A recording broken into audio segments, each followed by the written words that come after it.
Hello, friends. It's great to be back with you again. Let us see what Samartha Ramdas Swami has said in his 186th shloka.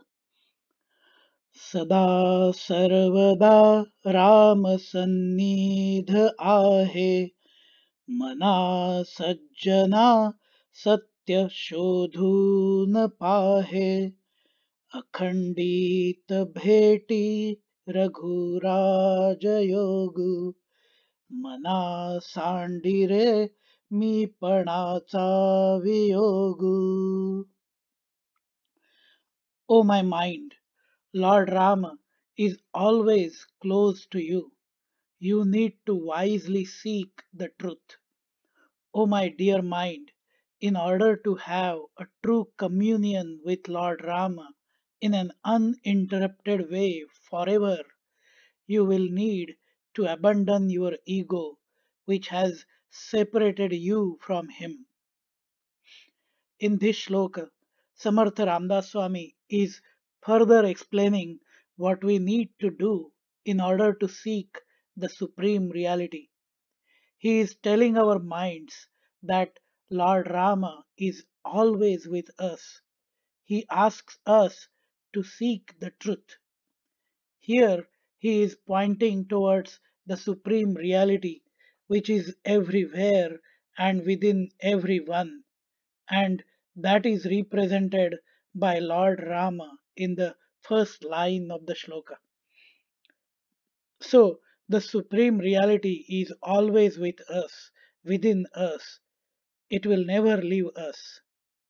Everyone else in this world, however close they may be to us, cannot be with us all the time. Even though we say that our shadow is always with us, that is not completely true too. When there is no light, like in the dark at the night, there is no shadow. But the supreme reality is not like that. It has been always with us since our birth and will always be with us till we leave this body.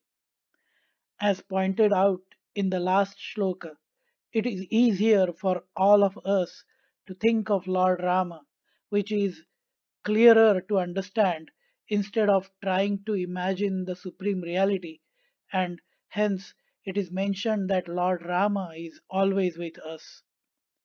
Even in the Bhagavad Gita, chapter 18, shlok 61, Lord Sri Krishna tells exactly the same to Arjuna. ईश्वरः सर्वभूतानां हृद्देशेऽर्जुन तिष्ठति भ्रामयन् सर्वभूतानि यन्त्रारूढानि मायया, which means, O Arjuna, the Supreme Lord dwells in the hearts of all living beings. According to their karmas, he directs the wanderings of the souls who are seated on a machine made of the material energy. Lord Sri Krishna is referring to our body as a yantra, which means machine or appliance.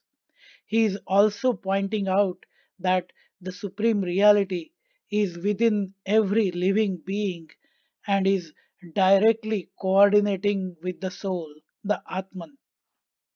So, we are already one with the God, but we do not realize it at all.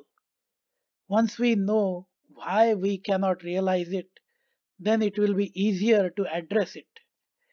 In modern times, we talk about finding out the root cause of a problem and then focus on solving the core issue. In majority of the cases, we just end up doing the patchwork and try to resolve the apparent issue, which is more of like a symptom, and never try to get to the root cause unless we either are forced to do so or are really determined to do that.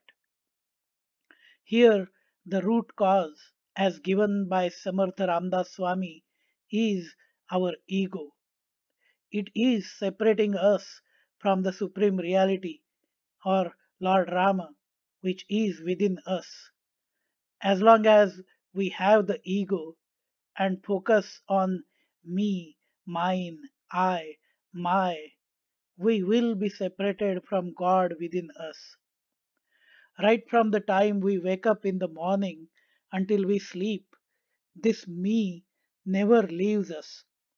We always think in the terms of my house, my family, my work, my status, my friends, my city, my wealth, my property, my body, my mind, my knowledge, my education, my degree, my certifications, and so on.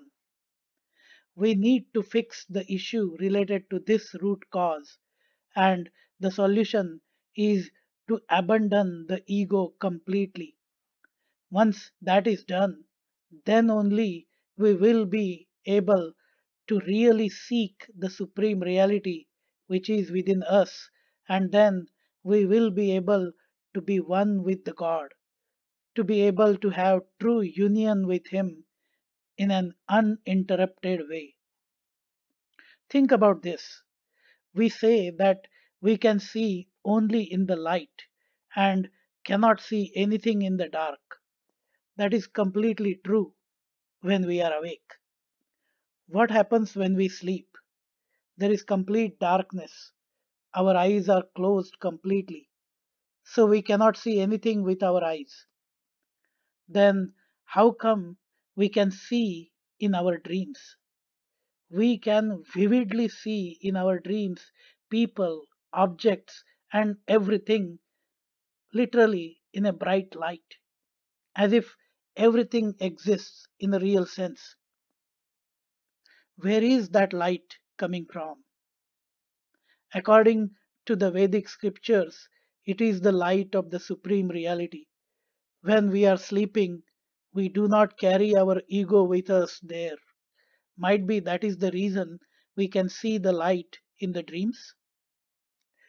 There is a story from Mahabharata about how Lord Hanuman taught a lesson to Bhima to abandon his ego.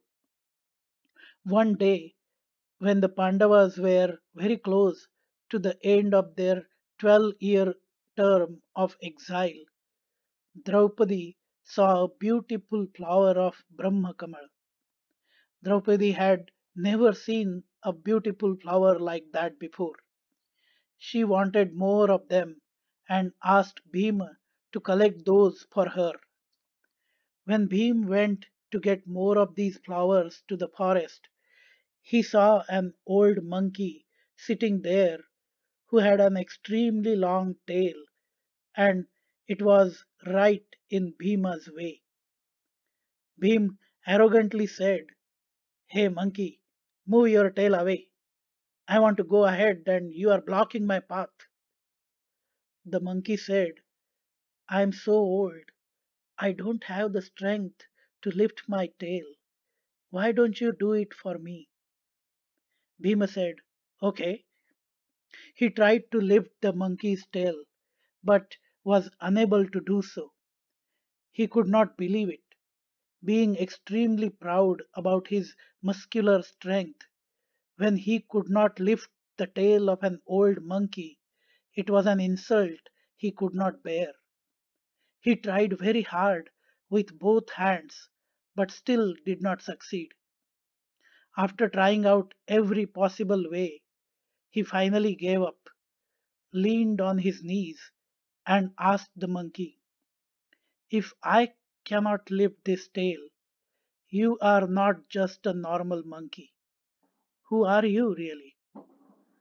Then the monkey revealed that he was Lord Hanuman and told Bhima, "No matter how much strength you have, if you don't have humility and devotion, you will fail."